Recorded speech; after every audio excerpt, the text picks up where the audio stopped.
학개서를 이제 학개 스가랴지 않습니까? 우리가 지난번까지 그 역대 상하, 에스라, 느헤미야를 읽고요. 그리고 이제 학개 스가랴, 말라기를 읽으면 그 바벨론 포로로 잡혀갔다가 돌아온 예루살렘으로 돌아온 그 사람들의 그 시대, 이런 걸 제2성전기라고 하지 않습니까? 왜 그러냐 하면 솔로몬 성전이 첫 번째 성전으로 있었다면 그 성전이 불타고 무너지면서 바벨론 포로로 잡혀갔고 거기서 다시 돌아와서 예루살렘에 두 번째 성전을 짓는 거, 그게 이제 수룹바벨이 그 주역이 되어서 성전을 지으니까 솔로몬 성전과 이제 대조해서 이걸 제2 번째 성전을 스룹바벨 성전이라고 하고, 그래서 이 시대를 그냥 일컬어서 제2성전기라고 합니다. 제2성전의 시기요. 두 번째 이제 성전을 지은 그때입니다. 그래 이 모든 관심이 그 시대의 가장 중요한 시대적인 사명이랄까, 그 시대적인 할 일이 성전을 짓는데 그 초점을 맞추고 있습니다. 이건 사실 어느 시대나 마찬가지인데요. 하나님을 모시고 사는데 이제 모든 시대에 가장 주안점, 중심이 있는 것이죠. 그래 이제 그런데 특별히 이 시대는 성전이 무너지고 불타 없어져서 다시 지으려는 그런 시대로서 그 역대기, 에스라, 느헤미야, 에스더, 학개 스가랴, 말라기, 이런 사람들의 온 관심이 이제 이 성전을 지어서 하나님을 모시고 하나님의 백성으로 살자 하는데 이제 다 모여 있습니다. 그래 이제 그 사람들의 그 전한 메시지가 뭔가, 이제 에스라, 느헤미야를 우리가 잠깐씩 봤고 또 이제 학개 스가랴를 봅니다. 이번에 이제 두 번째로 보는 거지 않습니까? 이제 구약 성경 이 학개 스가랴, 말라기를 두 번째로 읽는데, 이렇게 읽을 때마다 여기서 조금 저기서 조금 이렇게 배우면서, 이렇게 말하자면 전체적인 퍼즐 맞추듯이 이 하나님 말씀에 대한 지식을 조금씩 쌓아가는 것입니다. 그래 먼저 학개를 읽기 전에요, 이 전체 시대를 알기 위해서 우리가 읽은 에스라 있지 않습니까? 에스라 한번 펴보십시오. 에스라 5장 1절 2절, 그게 이제 이 시대 전체의 그 일종의 축도, 개요라고 할 수 있거든요. 이 축소판 그림이요. 이걸 보면 이제 그 뭘 어떻게 했나 하는 걸 이제 알 수 있는 것입니다. 에스라 5장 1절 2절을 읽으면 이렇습니다. 거기 찾았습니까? 거기 김성현 찾았습니까? 에스라 5장 1절 2절 그 한번 읽어보십시오.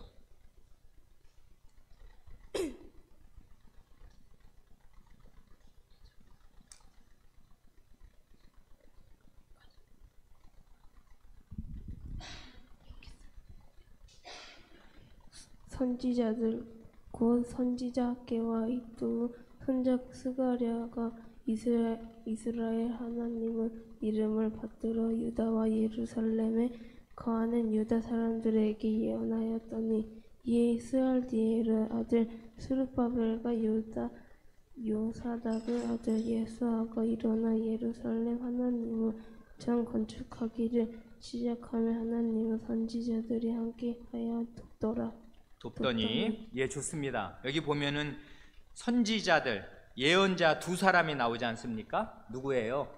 이건 지금 에스라가 말하자면 이렇게 기록을 하는 건데, 학사 에스라, 제사장 에스라가 말하기를 그 당시에 선지자, 예언자 학개와 스가랴, 우리가 이번 주에 읽은 그 학개와 스가랴가 이스라엘 하나님의 이름을 받들어서 유다와 예루살렘에 거하는 유다 사람들에게, 주로 유다와 베냐민 지파 사람들 말이에요, 에게 예언합니다.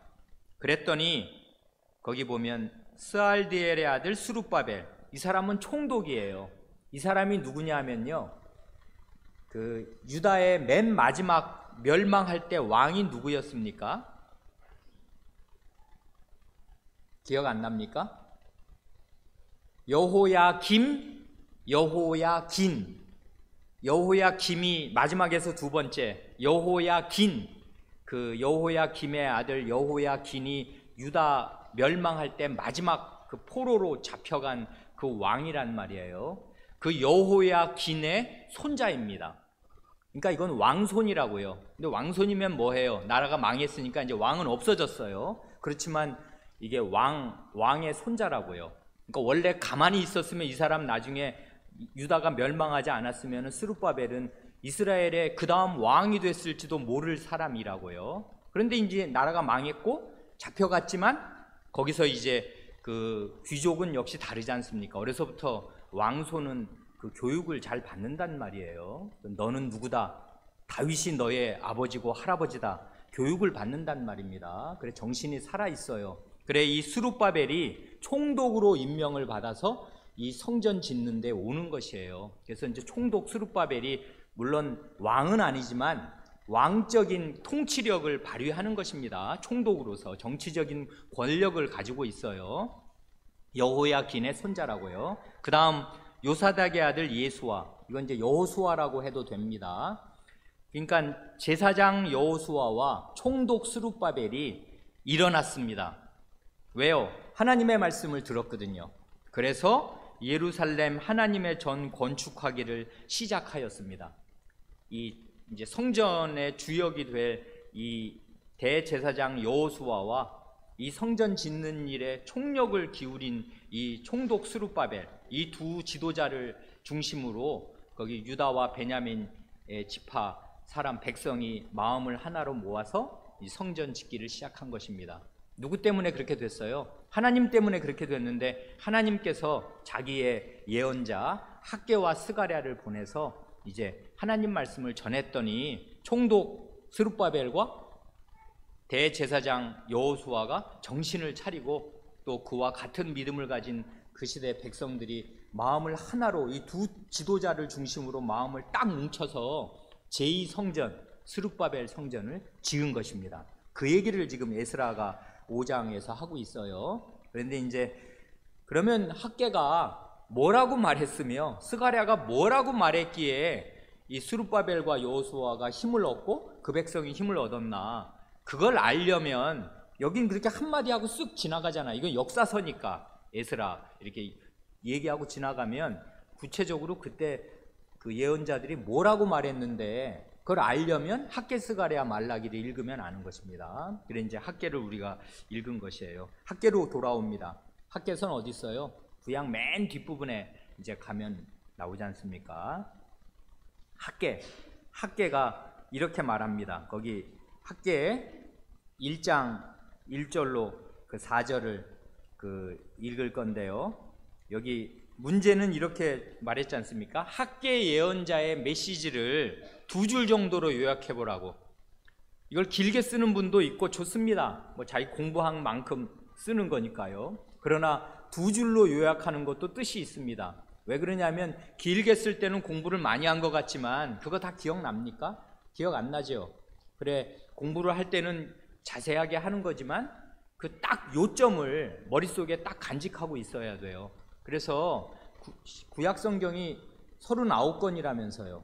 그러면 특별히 이 예언서로 오면 이 예언서에 여러 예언서들이 있지 않습니까? 특별히 12개의 그 분량이 작은 소선지서라고 하는 12개의 거기 그 다니엘서 이후에 그 요나, 미가, 뭐 아모스, 하박국, 뭐 스가랴, 학개, 말라기 쭉 있잖아요. 그런 선지자들, 예언자들이 말한 얘기가 뭔지 그 핵심을 한 줄씩은 자기 마음에 딱 간직하고 있어야 돼요.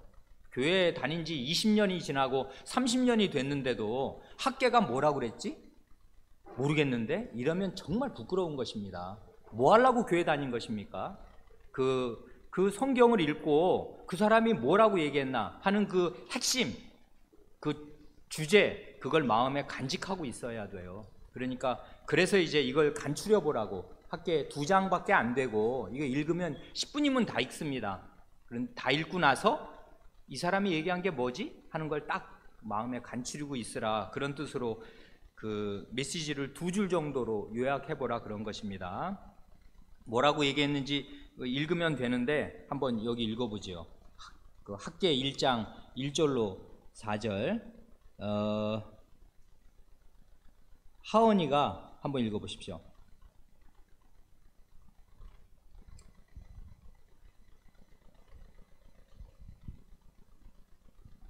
다리오 왕 2년 6월 곧 그날 초하루에 여호와의 말씀이 선지자 학개로 말미암아 스알디엘의 아들 유다 총독 스룹바벨과 여호사닥의 아들 대제사장 여호수아에게 임하니라. 가라사대 왕군의 여호와가 말하여 이르노라. 이 백성이 말하기를 여호와의 전을 건축할 시기가 이르지 아니하였다 하느니라. 여호와의 말씀이 선지자 학개에게 임하여 가라사대 이 전이 황하였거늘 너희가 이때에 화목한 집에 거하는 것이 가하냐. 예, 여기 보면 이제 연도를 좀 알아두면 좋은데요. 결론적으로 이것입니다. 성전을 스룹바벨 성전 제2성전이 완공된 횟수, 그 해가 언제냐면 이건 머릿속에 한번 박아두면 좋아요. 예수님 오시기 전 주전 516년입니다. 그러니까 우리가 역사를 타임머신 타고 역사를 거슬러 올라간다면 예수님 만나려면은 지금이 2019년입니까? 2019년을 쭉 이제 거슬러 가야 되잖아요.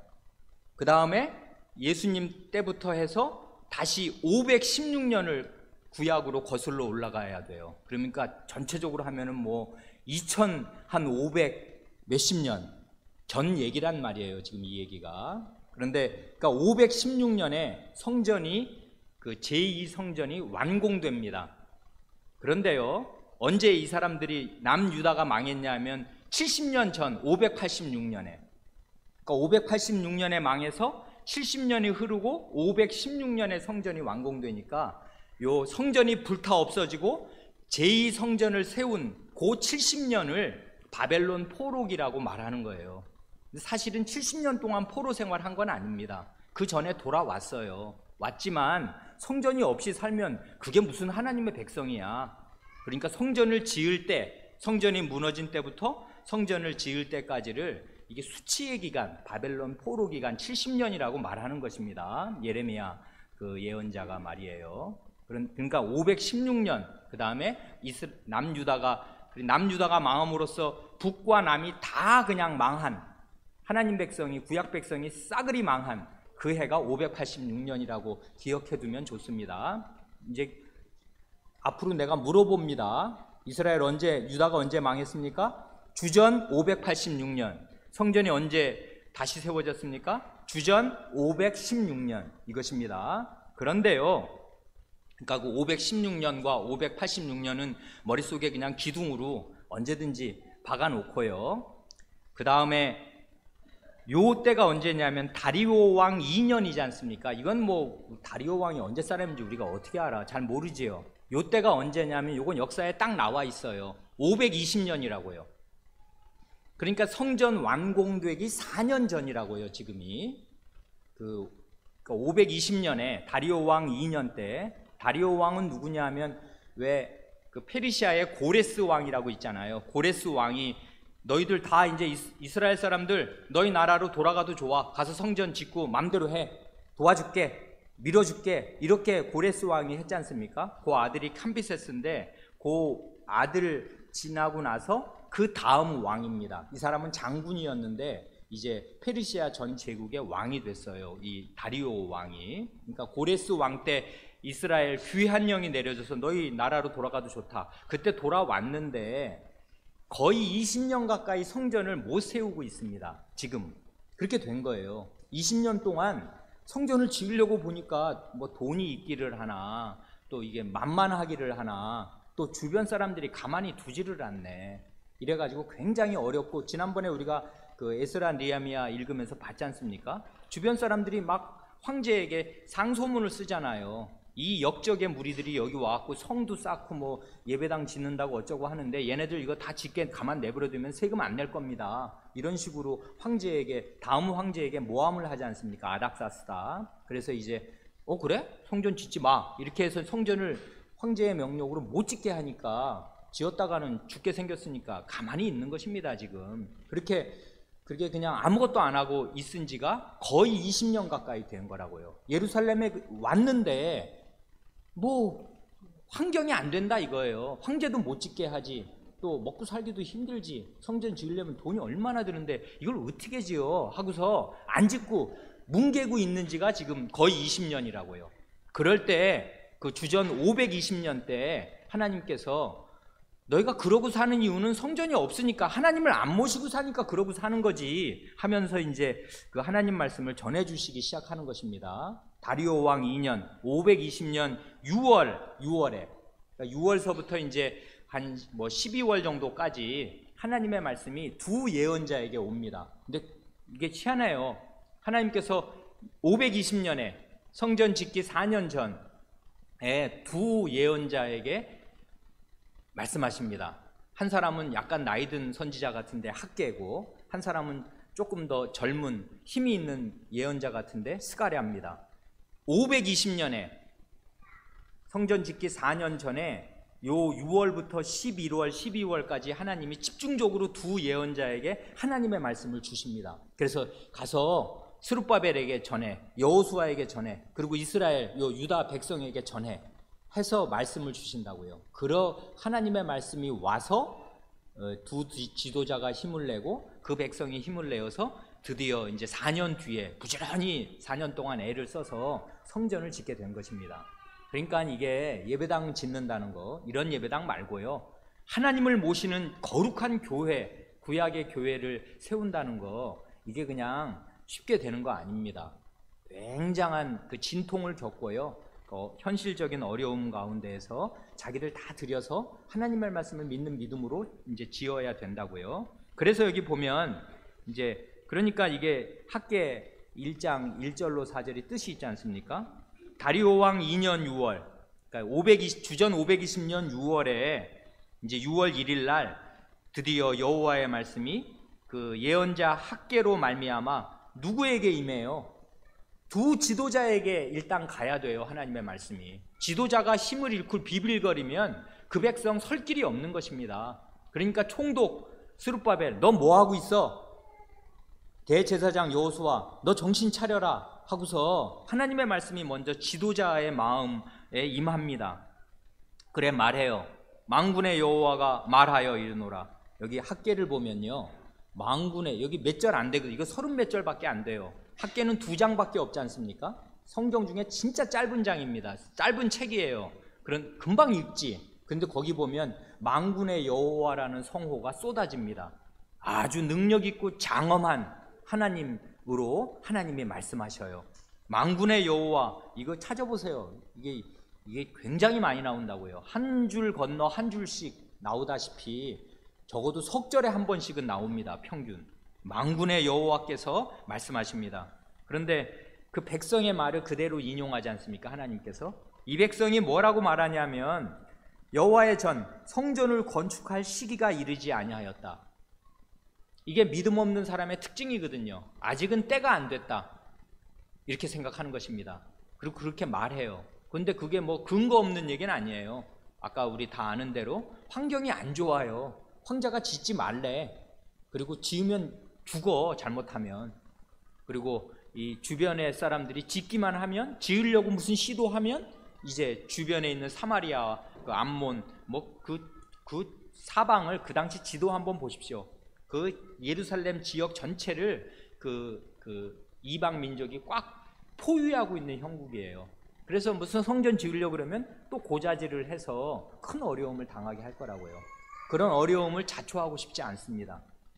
그래, 성전 지을 때가 아직 안 됐다. 지금은 어떻게 짓냐? 못 짓는 거지 지금은. 이러고 그냥 뭉개고 사는 것입니다. 20년 가까이.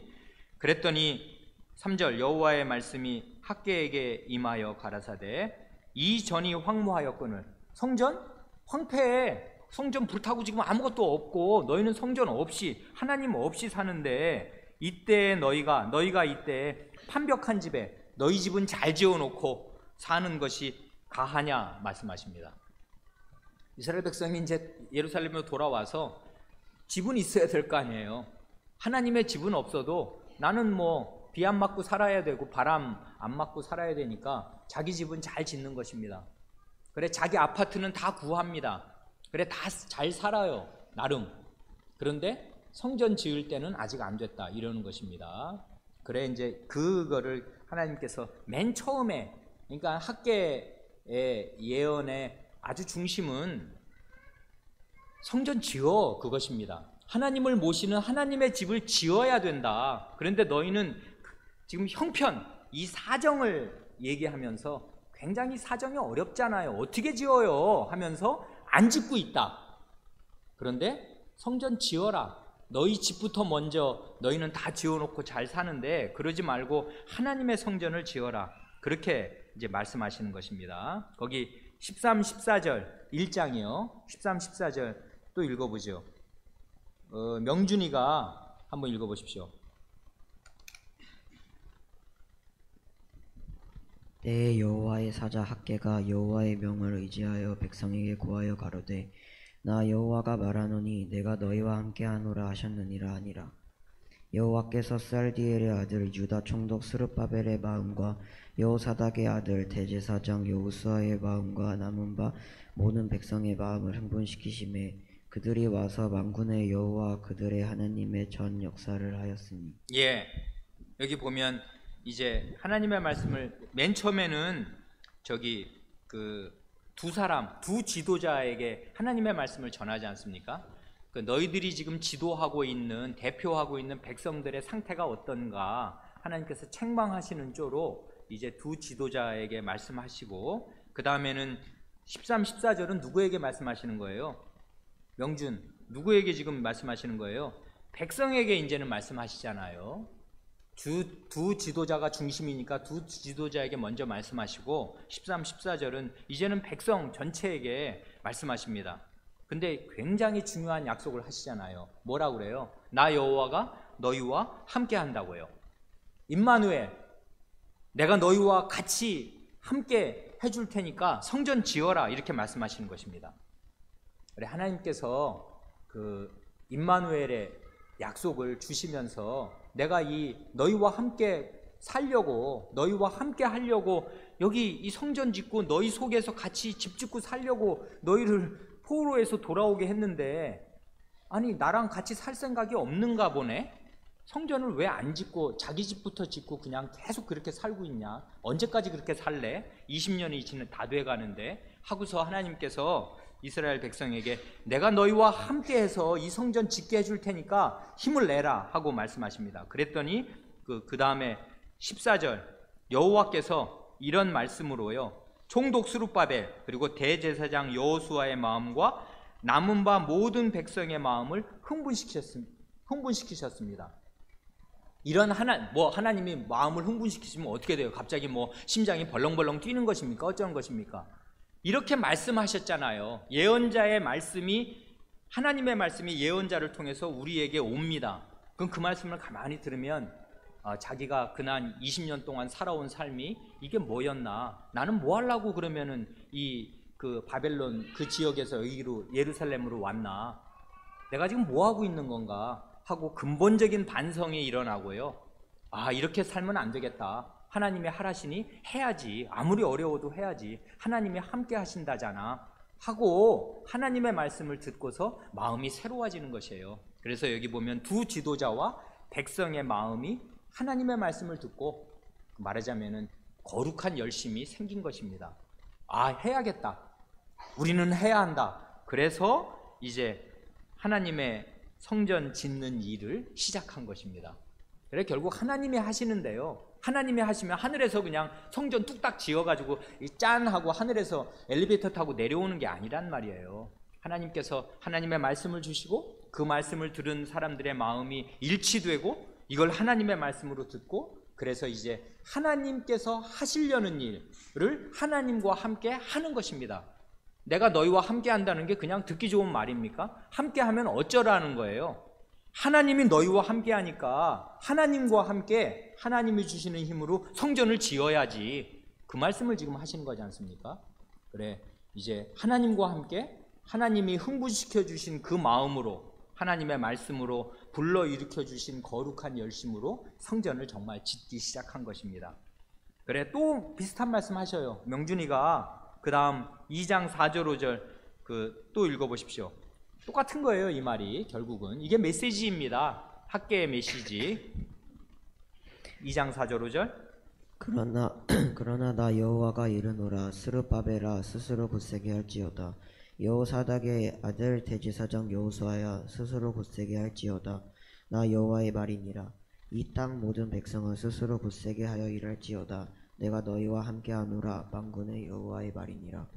너희가 애굽에서 나올 때에 내가 너희와 언약한 말과 나의 신이 오히려 너희 중에 머물러 있나니 너희는 두려워하지 말지어다. 예, 여기 두 지도자를 굉장히 중요하게 지금 언급하시. 이건 굉장히 중요하기 때문에 그래요. 어느 시대나 지도자가 없는 백성은 오합지졸입니다. 지도자가 반듯하게 서 있어야 돼요. 그래, 총독 스룹바벨하고 대제사장 여호수아가 이 시대에 굉장히 중요한 사람들입니다. 그래, 이 사람들 보고 일관되게 하시는 말씀, 3번 반복되는 말씀이 뭐예요? 스스로 굳세게 할지어다 이것입니다.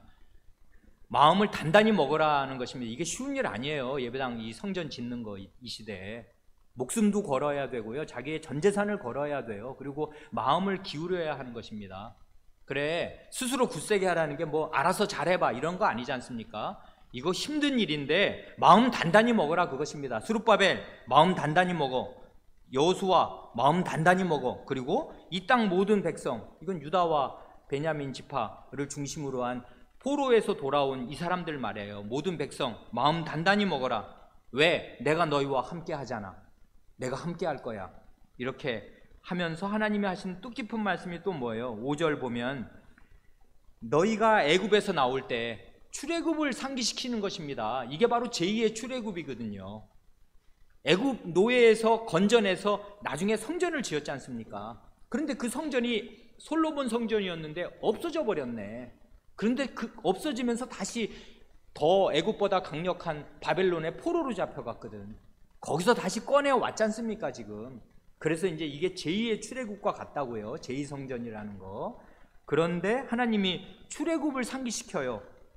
너희가 맨 처음에 너희 조상이 애굽에서 나올 때 내가 너희와 언약한 말, 하나님의 말씀과 나의 신, 하나님의 신, 말씀과 성신입니다. 언제든지 이게 있으면 하나님이 우리와 함께 하시는 거라고요. 하나님의 말씀과 언약의 말씀과 하나님의 신이 여전히 너희 중에 머물러 있지 않냐. 그러니까 아까 스스로 굳세게 하라는데, 굳세게 하면 뭐 자기 마음을 내가 그래 힘내자, 두려워하지 말자, 그러면 두려움이 없어집니까? 겁나지 여전히. 근데 어떻게 하면 두려움이 없어져요? 말씀과 성신을 의지해야지. 하나님의 언약의 말씀이 여전히 우리 가운데 있고 성신께서 우리 가운데 계시다. 그러면 하나님이 우리와 함께 하시는 거지. 하나님의 말씀과 하나님의 성신이 계시면 하나님이 우리와 함께 하셔서 이 일을 하라고 분명히 명하셨다. 자신의 그 예언자를 통해서. 그러면 하나님의 일을 해야지. 아무리 어려워도. 이게 우리가 그 사는 이유지. 이렇게 살아야 보람 있는 삶을 사는 거고 뜻있게 사는 거지 하고서 이제 시작한 거예요. 그래서 결국 4년 만에 요 말씀을 듣고 힘을 낸 결과로 4년 뒤에 그 성전이 지어지는 것입니다.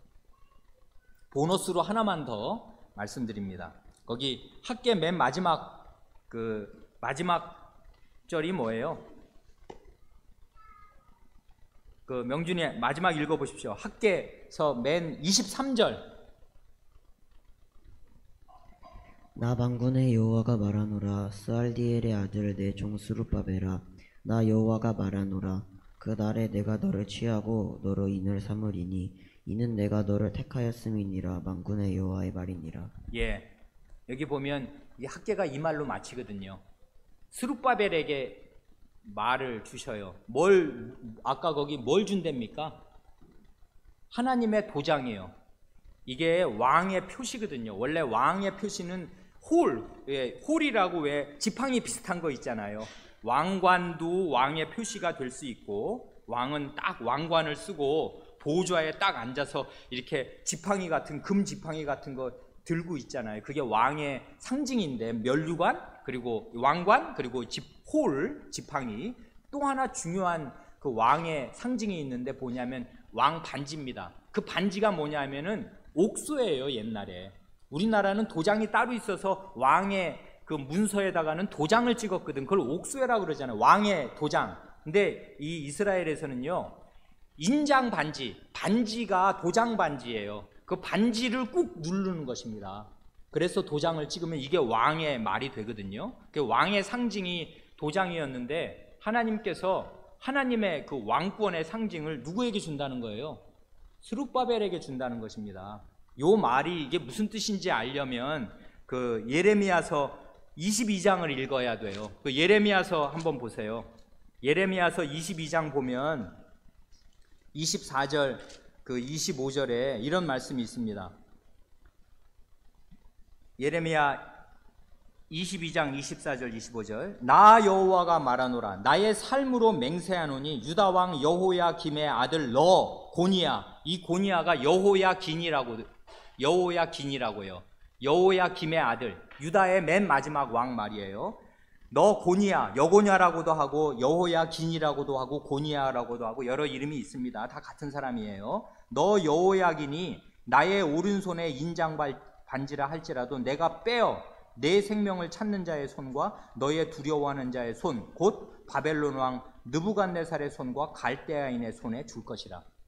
여기 보면은 네가 내 오른손에 인장 반지라 할지라도 이건 네가 왕이라는 뜻이라고요. 왕의 반지거든. 네가 내 손에 내가 왕인데 하나님이 진짜 왕인데 네가 어떤 존재냐면 내 손에 왕권을 상징하는 인장 반지 같은 존재라도 내가 이 반지 확 빼가지고 네 생명 찾는 원수들의 손에 너 던져버릴 거야. 그래서 이 사람이 포로로 잡혀가거든요.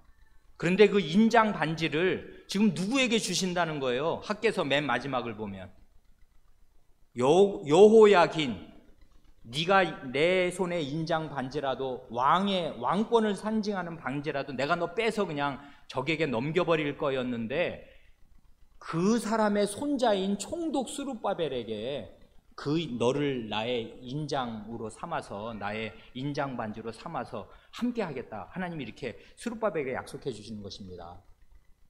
그러니 이런 역사를 모르면 예언서를 읽어도 뭔 말인지 모르잖아요. 그러니까 성경은요, 그게 이 예언서로 오면 그 앞에 전체의 종합이라고요. 그러니까 성경을 부지런히 읽고 많이 지식을 쌓아놓고 있어야 한마디라도 제대로 이해하는 거예요. 멍하게 있으면 전혀 몰라요, 하나님 말씀. 그러니까 여기 보면 그 스룹바벨이 이 말을 들었을 때 얼마나 힘이 나겠습니까? 나라가 망했습니다마는, 그리고 우리 할아버지가 하나님의 인장반지 같은 왕이었는데 그 왕의 생명이라도 그냥 남의 원수 손에 맡겼는데 하나님이 하나님의 손에서 빼버렸던 인장반지를 주시겠다, 이렇게 약속을 하시는 것이에요. 다윗 왕가를 다시 세워주실 것을 지금 약속하시는 것입니다. 굉장한 약속이죠.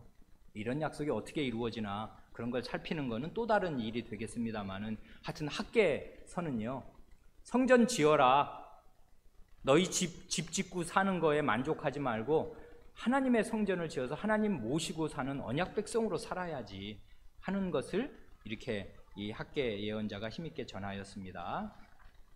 그만큼 하고요.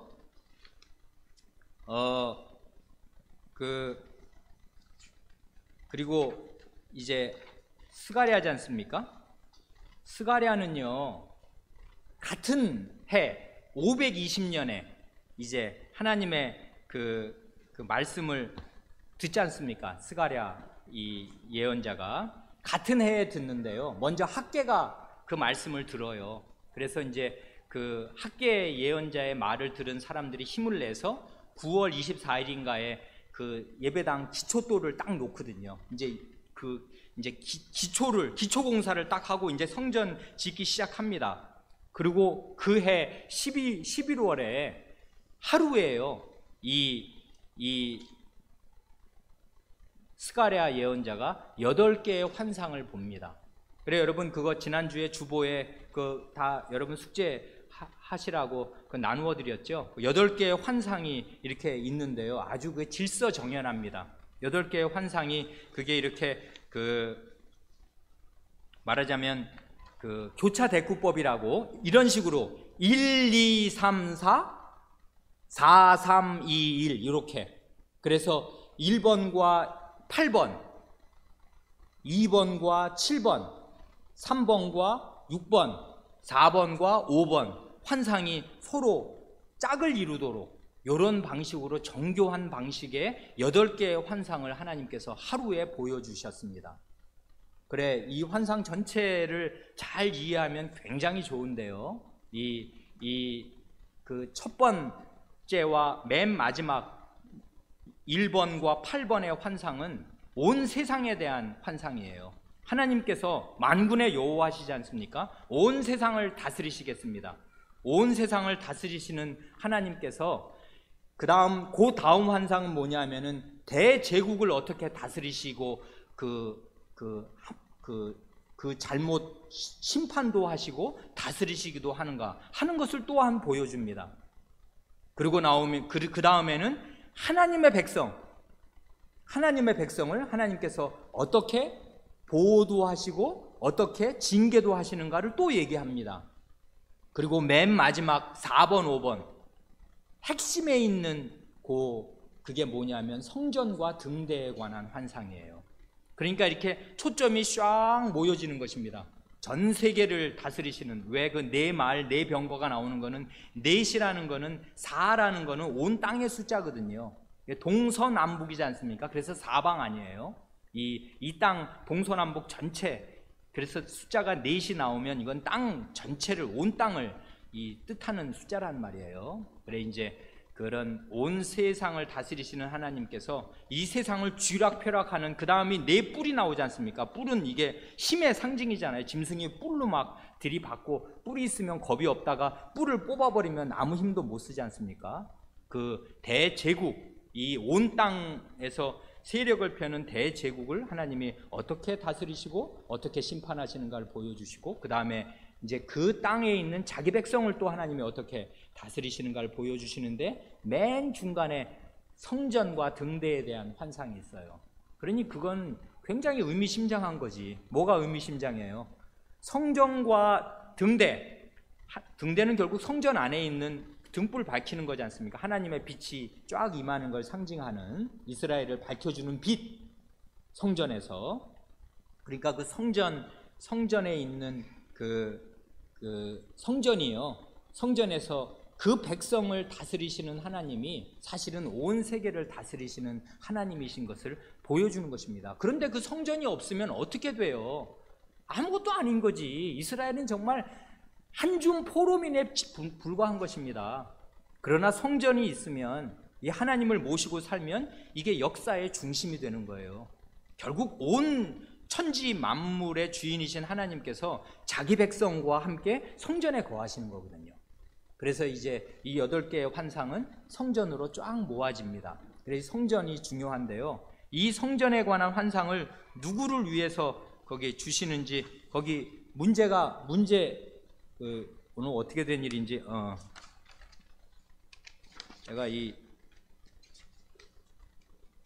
노트를 두고 와서 지금 기억에 의존할 수밖에 없는데, 그 문제가 뭡니까? 문제를 한번 읽어보십시오. 명준, 거기 2번 문제 있었죠?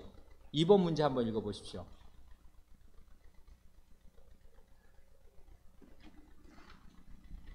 스가랴 예언자가 본 8가지의 환상의 중심이 되는 4번째, 5번째 환상에서 하나님께서는 성전 건축의 두 지도자인 대제사장 여호수아와 총독 스룹바벨에게 어떤 은혜를 베푸시며 무엇을 약속하십니까? 예, 어떤 은혜를 베푸시는가? 누구에게요? 스룹바벨과 대제사장 여호수아에게 어떤 은혜를 베푸시는가? 그리고 뭘 약속하시는가? 그걸 보라고 그랬지 않습니까? 거기 증거 구절이 어디입니까?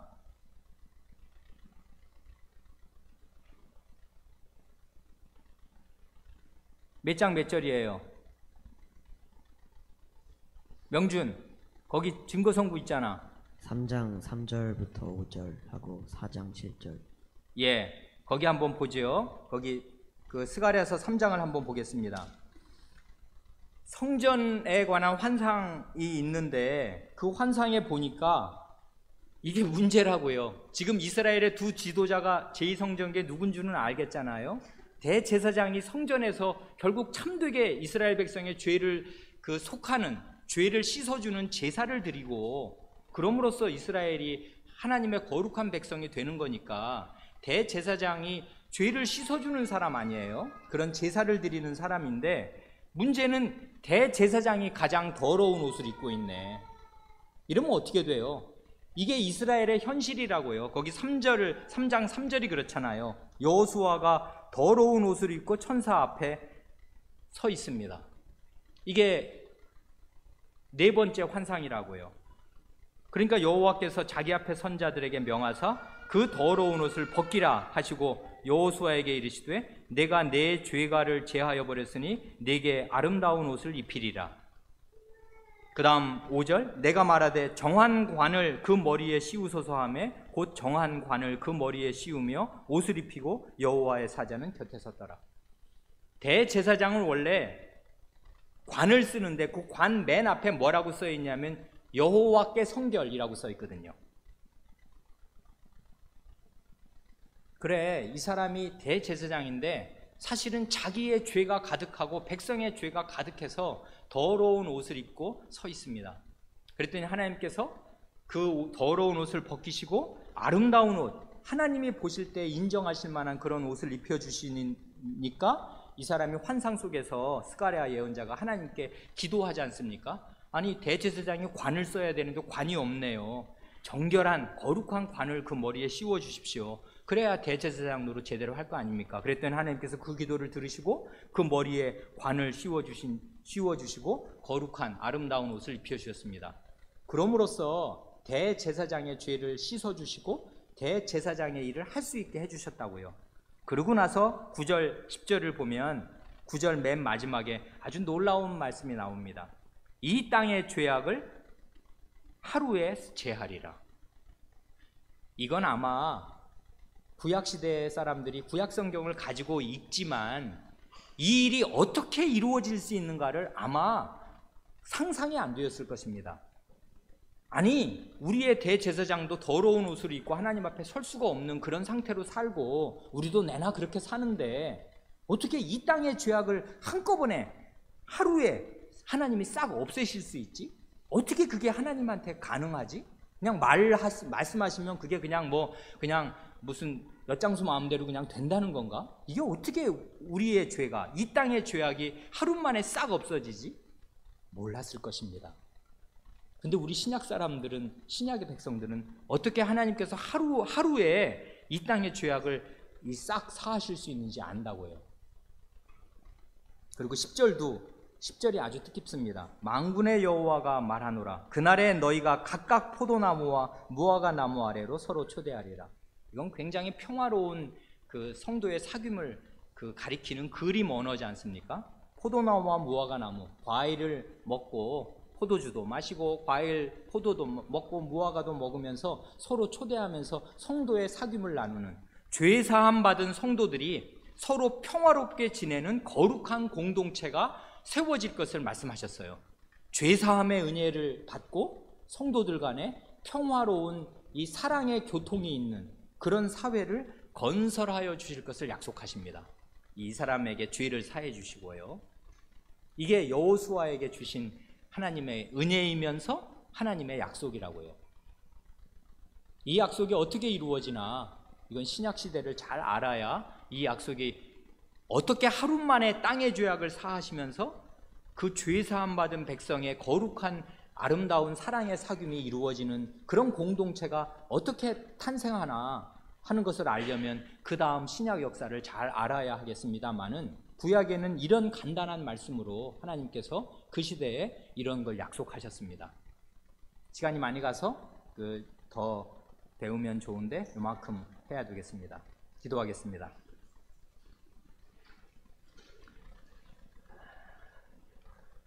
하나님 아버지, 구약시대 성전이 무너지고 자기들의 죄로 말미암아 하나님을 모실 수가 없게 된 시대에 하나님께서 다시금 이 백성을 찾아오시고 말씀과 성신으로 함께 하시면서 그 마음을 거룩하게 빚으시고 씻으셔서 하나님을 모시는 성전을 다시 짓게 하셨사오며, 그렇게 하실 때 마지막 날에 올 거대한 영광스럽고 은혜스러운 약속도 함께 덧붙이셨사옵니다. 저희가 하나님의 말씀을 배운 지 오래이오나 모르는 말씀이 너무나 많고 무지하기가 이를 데 없사오니 주님께서 저희의 마음에 거룩한 열심을 주셔서 알라고 주신 이 몇천 년 전에 주신 이 말씀을 저희가 부지런히 읽고 배워 저희가 어떤 시대에 살고 있으며 무엇을 해야 하는지를 또한 깨닫는 사람이 될 수 있게 하여 주시옵소서. 우리 구주 예수님의 이름으로 기도하옵니다. 아멘.